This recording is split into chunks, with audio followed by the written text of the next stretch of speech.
இன்றைய தினம் இஸ்ரேலிய பிரதமர் பெஞ்சமின் நெதன்யாகு அமெரிக்காவுக்கான தன்னுடைய உத்தியோகபூர்வமான பயணத்தை ஆரம்பித்திருக்கிறார். இவர்கள் சிறையிலே இருக்கும்போது அனுபவித்த சொல்லொணா துன்பங்கள், வெளியே வரக்கூடிய ஆட்கள் எல்லாம் மெலிந்தவர்களாக வருகிறார்கள்.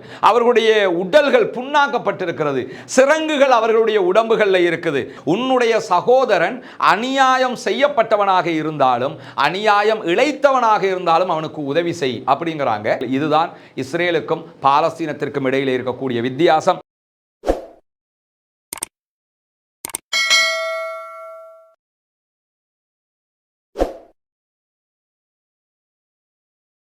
அஸ்ஸலாமு அலைக்கும் வரஹ்மத்துல்லாஹி வபரகாத்துஹு. ஏக இறைவனுடைய அமைதியும் கருணையும் உங்கள் அனைவர் மீதும் உண்டாகட்டுமாக என்கிற உயரிய பிரார்த்தனைகளோடு காசாவிலே, பாலஸ்தீன பெருநிலப்பரப்பிலே தற்போது சீஸ்ஃபயர் என்கிற அமைதி ஒப்பந்தம் ஏற்பட்டு 15வது நாளிலே நாம் நின்று கொண்டிருக்கக்கூடிய இந்த தருணத்தில் இன்றைக்கு என்னவெல்லாம் நடந்திருக்கிறது என்கிற முக்கியமான செய்திகளைத்தான் நாம் பார்க்க இருக்கிறோம். நமக்கெல்லாம் தெரியும், கடந்த சில நாட்களாகவே பணைய கைதிகளுடைய விடுதலை என்பது சர்வதேசமே பேசப்படக்கூடிய அளவுக்குண்டான ஒரு செய்தியாக மாறி இருக்கிறது.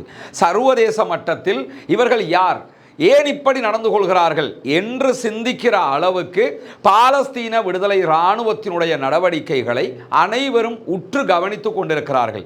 ஒரு நேர்த்தியான கட்டமைப்பு, ஒழுங்கமைக்கப்பட்ட ஒழுக்கவியலுடன் கூடிய ஒரு படைப்பிரிவு, சொல்வதை அப்படியே கேட்கக்கூடிய ஒரு மக்கள் கூட்டம், அனைத்தையும் தாண்டி எது நடந்தாலும் எங்கள் பூமி எங்களுக்கு தான் என்கிற உரிமையோடு அதற்காகவே நிற்கக்கூடிய ஒரு சமுதாயம். இப்படி எல்லா வகைகளுமே தங்களுடைய நாட்டுக்காக அவர்கள் உறுதியாக நின்று கொண்டிருக்கக்கூடிய நேரத்தில் தற்போது சீஸ்ஃபயர் ஏற்பட்டிருக்கிறது, யுத்த நிறுத்தம் ஏற்பட்டிருக்கிறது.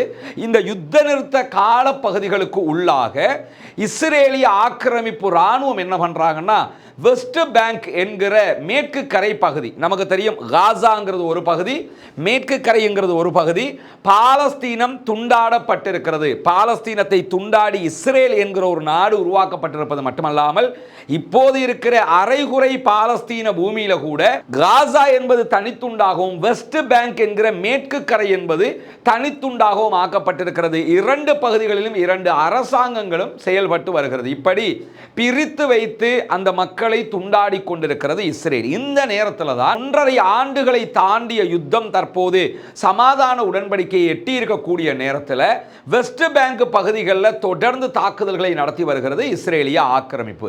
இன்றைய தினம் அவர்கள் நடத்தி இருக்கக்கூடிய தாக்குதல்களில் அந்த பகுதிகளில் இருந்த 5 அப்பாவி பொதுமக்கள் கொல்லப்பட்டிருக்கிறார்கள், ஷஹீதாகி இருக்கிறார்கள் என்கிற செய்திகள் வெளியாகி இருக்கிறது.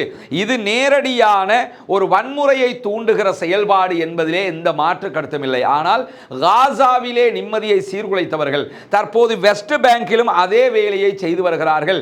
ஜெனின் பகுதிகளில் இன்றைக்கு இந்த தாக்குதல்கள் உக்கிரமாக நடந்து வருகிறது. அது தொடர்பான செய்திகளையும் பின்னால் நாம் விரிவாக பார்க்க இருக்கிற அதே நேரம் இன்றைய தினம் இஸ்ரேலிய பிரதமர் பெஞ்சமின் நெதன்யாகு அமெரிக்காவுக்கான தன்னுடைய உத்தியோகபூர்வமான பயணத்தை ஆரம்பித்திருக்கிறார்.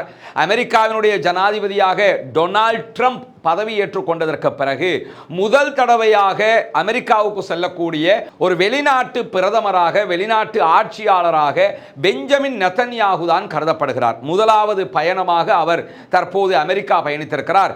இந்த பயணத்தில் அமெரிக்க ஜனாதிபதி டொனால்ட் ட்ரம்பை அவர் சந்தித்து பேச்சுவார்த்தை நடத்துவார் என்று எதிர்பார்க்கப்படுகிற அதே நேரத்தில் மத்திய கிழக்குக்கான ட்ரம்பினுடைய தூதராக செயல்பட்டு வரக்கூடிய ஸ்டாஃப் விட்காஃப் அவர்களையும் இவர் சந்தித்து பேசுவார் என்று நம்பப்படுகிறது. அப்படியான ஒரு அறிக்கையை இன்றைக்கு இஸ்ரேலுடைய பிரதமர் அலுவலகமும் வெளியிட்டிருக்கிறது. இந்த விட்காஃபை பொறுத்தவரையில் இவர்தான் தற்போது ஏற்பட்டிருக்கக்கூடிய இந்த சமாதான உடன்படிக்கையை முன்னின்று நடத்தியவர். இவர்தான் கடுமையான எச்சரிக்கைகளை நெதன்யாகுவுக்கு கொடுத்தவரும் கூட. இந்த நிலையில தான் அவரையும் அவர் சந்திக்க இருக்கிறார் என்கிற செய்திகள் வருகிற அதே நேரம் இந்த முதல் கட்டமான ஒப்பந்தம் முடிவுக்கு வந்ததற்கு பிறகு 2ஆம் கட்ட ஒப்பந்தத்திற்கு தேவையான அடிப்படைகளை எல்லாம் அமெரிக்கா அமைத்திருப்பதாகவும் உடனடியாக பேச்சுவார்த்தைகளை பாலஸ்தீன விடுதலை அமைப்போடு ஆரம்பிப்பதற்கான ஏற்பாடுகளை செய்திருப்பதான செய்திகளும் இன்றைக்கு வெளியாகி இருக்கிற அதே நேரம் இஸ்ரேலுடைய ஊடகங்கள் ஒரு முக்கியமான செய்தியை திரும்ப திரும்ப சொல்லிக் கொண்டிருக்கிறார்கள் என்பதை இன்றைக்கு அல் ஜசீரா சுட்டிக்காட்டுகிறது. அது என்ன செய்தி அவங்க திரும்ப திரும்ப சொல்றாங்கன்னா, பெஞ்சமின் நெதன்யாகுவை பொறுத்தவரையில் அவருக்கு இந்த யுத்தத்தை மீண்டும் ஆரம்பிக்க வேண்டும் என்கிற ஒரு தேவை இருக்கிறது. நாட்டு மக்களை பொறுத்தவரையில் எக்காரணம் கொண்டு மீண்டும் யுத்தம் ஆரம்பிக்கப்பட்டுவிடக் கூடாது என்கிற உறுதியோடு நிற்கிறார்கள். வருகிறார்கள். அதற்காக தொடர்ந்து போராட்டங்களையும் நடத்தி வருகிறார்கள்.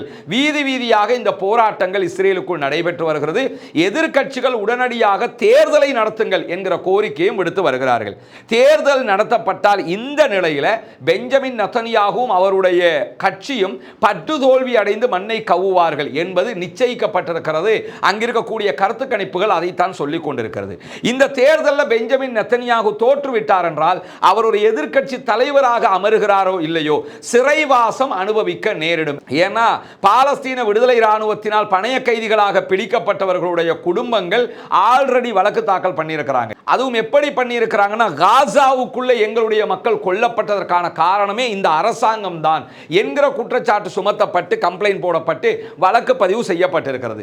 அது மட்டுமல்லாமல் ஆல்ரெடி பெஞ்சமின் நெதன்யாகு மீதும் அவருடைய மனைவி மீதும் ஊழல் குற்றச்சாட்டுகள் மலிந்து காணப்படுகிறது. அந்த விசாரணைகளும் நடைமுறையில் இருக்கிறது. இப்படி விசாரணைக்கு மேல் விசாரணையை எதிர்கொள்ளக்கூடியவர் பதவியை இழந்து விட்டார் என்று சொன்னால் கண்டிப்பாக அவர் சிறைவாசம் அனுபவிக்க நேரிடும் என்கிற காரணத்தினால மீண்டும் ஒரு யுத்தத்தை ஆரம்பித்தால் தான் அவரால் இந்த தேர்தலை பிற்போட முடியும் என்பதால் உடனடியாக மீண்டும் ஒரு யுத்தத்தை ஆரம்பிப்பதற்கான முயற்சிகளை அவர் செய்து வருகிறார். அந்த யுத்தம் ஆரம்பிக்கப்படக்கூடாது என்று சொல்லி இஸ்ரேலில் இருக்கக்கூடிய பல பேரும் குரல் எழுப்பி வருகிறார்கள். அது மட்டுமல்லாமல் இவரோடு இணைந்திருந்த வலதுசாரி கட்சிகள் பல கட்சிகள் கூட்டணியிலிருந்து வெளியே போயிட்டாங்க. வெளியே போனவங்க திரும்ப வர்றதுக்கு விதிக்கக்கூடிய நிபந்தனையே என்னன்னு சொன்னா, நாங்க உங்களோட திரும்ப வந்து சேரணுமாக இருந்தால் நீங்கள் ஒன்றோ காசாவில் மீண்டும் யுத்தத்தை ஆரம்பிக்க வேண்டும், இல்லை என்றால் வெஸ்ட் பேங்க்ல யுத்தத்தை ஆரம்பிக்க வேண்டும். ரெண்டு இடத்துல ஒரு இடத்துல நீங்க யுத்தத்தை ஆரம்பிங்க, அப்போ உங்க கூட நாங்க வந்து நிக்கிறோங்கிறாங்க. இது எதற்கான முயற்சியாக இருக்கிறது என்றால் அவர்களும் தேர்தல் என்று போனால் தோல்வி அடைந்து விடுவார்கள் என்கிற காரணத்தினால தேர்தலை பிற்போட வைப்பதற்காகத்தான் இந்த காரியங்களை அவர்கள் சொல்லிக் கொண்டிருக்கிறார்கள். மொத்தமாக காசாவை கைப்பற்றிவிட வேண்டும் என்பதுதான் அவர்களுடைய நோக்கமாக இருந்தாலும் அமெரிக்க இஸ்ரேலுடைய முழுமையான பங்களிப்பில் நடைபெற்ற இந்த யுத்தம் மொத்தமாக தோல்வி அடைந்திருக்கிறது. மீண்டும் ஒரு யுத்தத்தை ஆரம்பித்தால் கூட அவர்கள் நிச்சயமாக இன்ஷா அல்லாஹ் தோல்விதான் அடைவார்கள் என்பதிலே மாற்று கருத்தில்லை. ஆனால் மீண்டும் ஒரு யுத்தத்தை ஆரம்பிப்பதற்கு பெரும் தடையாக அமெரிக்கா இருப்பதற்கான வாய்ப்புகள் இருக்கிறது என்றும் சொல்லப்படுகிறது. இந்த செய்திகள் இன்றைக்கு வெளிவந்திருக்கிற அதே நேரம் அமெரிக்க ஜனாதிபதி டொனால்ட் ட்ரம்பை பெஞ்சமின் நெதன்யாகு சந்திக்கிற போது என்னவெல்லாம் பேச இருக்கிறார்கள், அந்த பேச்சிலே கிரேட்டர் இஸ்ரேல் தொடர்பான என்ன தகவல்கள் அடங்க போகிறது என்பதை பொறுத்திருந்து பார்ப்போம். நேற்றைய தினம் சனிக்கிழமை அரபு நாடுகளுடைய கூட்டமைப்பினுடைய நாடுகள், மிக முக்கியமாக சவுதி அரேபியா, எகிப்து, ஜோர்தான், யுஏஇ, கத்தார் ஆகிய நாடுகள் ஒன்றிணைந்து டொனால்ட் ட்ரம்புக்கு எதிரான தங்களுடைய வன்மையான கண்டனத்தை தெரிவித்திருக்கிறார்கள். அது ஒரு முக்கியமான ஒரு செய்தியாக இருப்பதால் அதை ஒரு தனி வீடியோவாக நாளை காலையில் வெளியிட இருக்கிறோம். பார்க்க விரும்புகிற சகோதரர்கள் கண்டிப்பாக அதை பார்த்துக் கொள்ளுங்கள். அரபு நாடுகளுக்கு கொஞ்சம் முதுகெலும்பு வந்திருக்கிறதோ என்று யோசிக்கிற அளவுக்கு உண்டான ஒரு அருமையான ஒரு அறிவிப்பாக அந்த அறிவிப்பு இருக்கிறது. இந்த நிலையில தான் பாலஸ்தீனத்தில் இருந்து கைதிகளாக பிடிக்கப்பட்ட பல சகோதரர்கள் இந்த ஃபீஸ்டாக் ஊடாக விடுதலை செய்யப்பட்டு வருவது நமக்கெல்லாம் தெரியும். எனக்கு பின்னால் தெரியக்கூடிய இந்த காட்சியை நீங்க பார்த்தீங்கன்னா, இது ஒரு சகோதரருடைய முட்டுக்காலுக்கு மேல தொடை பகுதிகளில் இருக்கக்கூடிய காட்சிகள். இங்கே நீங்க பார்க்கலாம், அவருடைய தொடை பகுதிகளை காட்டுகிற காட்சிகளை தான் அல் ஜசீரா காட்டிக் கொண்டிருக்கிறது. இதை நீங்க பார்த்தீங்கன்னா முழுவதுமாக அவருடைய கால்கள் புண்ணாக்கப்பட்டிருக்கக்கூடிய காட்சிகள் அதிலே காட்டப்படுகிறது. அது என்ன என்று சொன்னா, இவர்கள் சிறையிலே இருக்கும்போது அனுபவித்த சொல்லொணா துன்பங்கள். வெளியே வரக்கூடிய ஆட்கள் எல்லாம் மெலிந்தவர்களாக வருகிறார்கள். அவர்களுடைய உடல்கள் புண்ணாக்கப்பட்டிருக்கிறது, சிரங்குகள் அவர்களுடைய உடம்புகளில் இருக்குது, நாட்பட்ட நோய்களால் அவர்கள் பாதிக்கப்பட்டிருக்கிறார்கள். அவர்களை எடுப்பதற்கு ஒன்றுமில்லை என்று நினைக்கிற அளவுக்கு மிக கொடூரமாக அவர்கள் தாக்கப்பட்டிருக்கிறார்கள் என்கிறது ஈரோ மேட் ஹியூமன் ரைட்ஸ் மானிட்டர் என்கிற அமைப்பு. இந்த அமைப்பு மொத்தமாக கண்காணித்து இந்த செய்திகளை சொல்லியிருப்பது மட்டுமல்லாமல் சர்வதேசமே அவசரமாக இந்த மக்களுக்காக குரல் எழுப்ப வேண்டும் என்கிற கோரிக்கையும் அவர்கள் முன்வைத்திருக்கிறார்கள். இந்த நிலையில தான் பெரும்பான்மையான சிறையிலிருந்து விடுதலையாக கூடிய பாலஸ்தீன மக்கள் உடல் அளவில் மிக துயரமான நிலையில் இருக்கிறார்கள் என்று சொல்லக்கூடிய ஈரோ மேட் ஹியூமன் ரைட்ஸ் மானிட்டர் அமைப்பு தொடர்ச்சியாக அவர்களுடைய அறிக்கையில் என்ன சொல்றாங்கன்னு கேட்டா, ஒவ்வொருவரும் வேண்டுமென்றே பட்டினியால் பல கிலோகிராம் இடை குறைக்கப்பட்டிருக்கிறார்கள். சாப்பாடு கொடுக்காம பட்டினி போடப்பட்டிருக்கிறாங்க. உடல் மெலிந்திருக்கிறது. ட்ரெஸ்ஸை போட்டு வர்றதுனால உங்களுக்கு தெரியல. தனியா பார்த்தீங்கன்னா பார்ப்பதற்கு கவலையாகவும் அகோரமான உடல் தோற்றத்தையும் அவர்கள் கொண்டிருக்கிறார்கள். இப்படியான அழிவுகளை இஸ்ரேல் அவர்களுக்கு சிறைக்குள் செய்திருக்கிறது என்பது மட்டுமல்லாமல் அவர்கள் விடுவிக்கப்பட்டதை தொடர்ந்து உடனடியாக மருத்துவ சிகிச்சைகளுக்காக அனுப்பப்பட்டிருக்கிறார்கள். ஆக்கிரமிக்கப்பட்டிருக்கக்கூடிய மேற்கு கரை பகுதிகளில் இருக்கக்கூடிய ஹாரிஸ் என்கிற நகரத்திலே இருந்து விடுவிக்கப்பட்ட கைதி ஒருவர், பாலஸ்தீன அப்பாவி ஒருவர், அல் ஜசீராவுக்கு பேசுகிற நேரத்தில் என்ன சொல்றாருன்னா, இஸ்ரேலிய படைகள் நாங்கள் விடுதலை செய்யப்படுவதற்கு முதல் நாளில் கூட எங்களுக்கு கடுமையான சித்திரவதைகளை தந்தார்கள், எங்களை நோவினை செய்தார்கள், அடித்தார்கள், துன்புறுத்தினார்கள், என்னுடைய தலையை மொட்டை அடித்துத்தான் என்னை விடுதலை செய்தார்கள். உலகத்தில் எங்கேயுமே இப்படியான ஒரு கொடூரங்களை பார்க்க முடியாது. ஆனால் அல்லாஹ்வுடைய அருள் என்னன்னா, நபிகள் நாயகம் ஸல்லல்லாஹு அலைஹி வஸல்லம் அவங்கள்ட்ட சஹாபாக்களுக்கு மத்தியில் ரசூலுல்லாஹ் சொல்றாங்க, உன்சுர் அஹாக்க வாலிமன் அவ் மதுலூமன், உன்னுடைய சகோதரன் அநியாயம் செய்யப்பட்டவனாக இருந்தாலும் அநியாயம் இழைத்தவனாக இருந்தாலும் அவனுக்கு உதவி செய் அப்படிங்கிறாங்க. உடனே சஹாபாக்கள் கேட்குறாங்க, யார் ரசூலுல்லாஹ், அநியாயம் இழைக்கப்பட்டவனுக்கு உதவி செய்யலாம், அநியாயம் செய்கிறவனுக்கு எப்படி உதவி பண்ணுறது அப்படின்னு சொல்லும்போது அல்லாஹ்வுடைய தூதர் சொல்றாங்க, அப்படி கொஞ்சம் தூக்கி விடுங்கப்பா அவனை, அப்படியே நாசமாக்கிறாதீங்க என்று விளக்கம் சொன்ன காட்சிகளை நம்ம ஹதீஸ்க்கு ஆதாரபூர்வமான நபிமொழிகளில் பார்க்க முடிகிறது. எதற்காக இதை நான் சொல்றேன்னா, பாலஸ்தீன கைதிகள் வெளியே வரும்போது பயத்தோடு வருகிறார்கள், மெலிந்தவர்களாக, உடலிலே எடுப்பதற்கு ஒன்றுமில்லை என்கிற நிலையில் அவர்கள் வருகிறார்கள், நோயாளிகளாக வெளியே வருகிறார்கள். இவ்வளவுக்கும் இவர்கள் சிறையில தான் வாடிக்கிட்டு இருந்தாங்க, சிறை தான் வைக்கப்பட்டிருந்தார்கள். ஆனால் காசாவில் 1.5 ஆண்டுகள் யுத்தம் நடைபெற்றிருக்கிறது. உலகத்திலே இப்படி ஒரு யுத்தம் நடைபெறல. காசாவினுடைய 93% நிலப்பரப்புகள் அழிக்கப்பட்டிருக்கிறது. இப்படியான நிலையில அந்த நிலப்பரப்புக்குள்ள தங்களுடைய மக்களோடு மக்களாக பணைய கைதிகளாக பிடிக்கப்பட்டவர்கள் எப்படி வெளியே வருகிறார்கள்? அவர்கள் அணிந்து கொண்டு வந்த அதே ஆடை அயனுடையாமல் மீண்டும் கொடுக்கப்பட்டிருக்கிறது. அவர்களுக்கான உணவுகள் சரியாக கொடுக்கப்பட்டிருக்கிறது. எந்த விதமான உடல் மெலிவுகளோ நோய்களோ இல்லாமல் வெளியே வருகிறார்கள். மெடிக்கல் சர்டிபிகேட்டையும் சேர்த்து கொடுத்து அனுப்புறாங்க. அது மட்டுமல்லாம அவர்களுடைய மகிழ்ச்சியோடு அவங்க வெளியே போறதை நீங்க பார்க்க முடியும். எந்த பயமும் இல்லாம பாலஸ்தீன ராணுவத்திற்கு கை கொடுக்கிறார்கள், அவர்களோடு மகிழ்ச்சியாக பழகுகிறார்கள், அவர்கள் பேசுகிற பாஷையை பேசுகிறார்கள். இப்படி ஒன்றோடு ஒன்று கலந்து அவர்களை அனுப்பி வைக்கிறார்கள். இதுதான் இஸ்ரேலுக்கும் பாலஸ்தீனத்திற்கும் இடையில் இருக்கக்கூடிய வித்தியாசம். இவ்வளவு நோய்களோடு தான் அந்த மக்கள் பாதிக்கப்பட்டிருக்கிறார்கள் என்பதையும் நாம் இந்த இடத்திலே புரிந்து கொள்ளுகிற அதே நேரம், அன்பிற்கினிய சகோதர சகோதரிகளே, உங்களுக்கு தெரியும், தொடர்ந்து நம்ம இந்த பாடசாலை மாணவர்களுக்கான உதவிகளை பண்ணி வர்றோம். நிறைய சகோதரர்கள் தனிப்பட்ட ரீதியில் தொடர்பு கொள்றீங்க, எங்களால் முடிஞ்சதை நாங்கள் பண்ணிக்கிட்டு இருக்கிறோம். அதே மாதிரி பாடசாலைகளால் மொத்தமாக நம்மளை தொடர்பு கொள்கிற காரணத்தினால அவங்களுக்கு நம்ம பண்ணிக்கிட்டு இருக்கிறோம். நமக்கு முடியுமான பகுதிகளுக்கு தான் பண்ணிக்கிட்டு இருக்கிறோம். உங்களுக்கு தெரியும், நம்ம ஒரு பெரிய அமைப்பெல்லாம் கிடையாது. மக்கள் தரக்கூடிய பணத்தை வைத்து அவர்கள் தருவதை மொத்தமாக செய்யக்கூடியவர்களாக இருக்கிறோம். இந்த நிலையில தான் தொடர்ந்து இந்த பணிகளை முன்னெடுத்து வருகிறோம். எல்லாமே நீங்கள் தருகிற உதவிகளை கொண்டு தான் நடக்கிறது சகோதரர்களே. நிறைய பேர் கேட்குறாங்க, கொடுக்கறதுக்கு நீங்கள் தரதையெல்லாம் கொடுத்துக்கிட்டு இருக்கிறோம், நிறைய தாங்கன்னு தான் நாங்கள் உங்கள்கிட்ட கேட்க முடியும். சதக்கத்துல் ஜாரியாவாக இருக்கிறது, நிலையான தர்மமாக இருக்கிறது. நாளை மறுமையிலே கண்டிப்பாக வல்ல ரஹ்மான் அல்லாஹ்விடத்திலே இதற்கான நன்மைகள் உங்களுக்கு பல மடங்காக கிடைப்பதற்கு அது காரணமாக அமைந்துவிடும். எனவே இந்த ஹாப்பி டு லேர்ன் என்கிற இந்த திட்டத்திலே இணைந்து கொள்ளுங்கள். எனவே முன்னால் தருகிற என்னுடைய தொலைபேசி மற்றும் வாட்ஸ்அப் இலக்கத்திற்கு தொடர்பு கொண்டு உங்களால் முடிந்த உதவிகளை வாரி வழங்குமாறு கேட்டுக்கொள்கிறேன். இன்றைக்கு இன்னும் ஒரு முக்கியமான சம்பவம் நடைபெற்றிருக்கிறது. இவங்க தான் நமீபியா நாட்டினுடைய ஜஸ்டிஸ் மினிஸ்டர், மிக ஒரு சிறந்த கல்வியலாளராக இருக்கிறாங்க.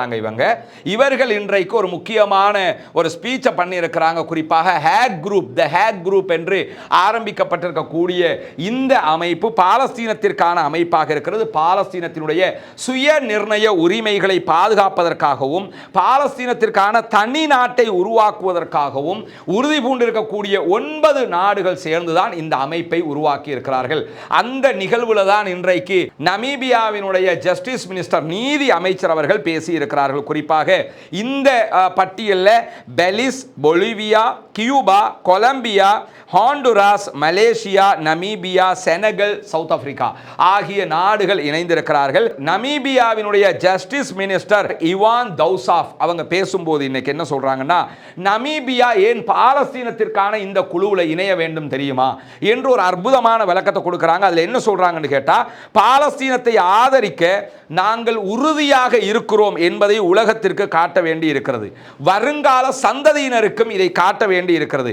பாலஸ்தீனத்தினுடைய சுய நிர்ணயத்திற்கும் பாலஸ்தீனத்தினுடைய விடுதலைக்கும் நீங்கள் என்ன செய்தீர்கள் என்று சொல்லி எதிர்கால சந்ததி நம்மை நோக்கி விரல் நீட்டி கேட்கிற போது நம்மிடத்தில் உறுதியான பதில் இருக்க வேண்டும்.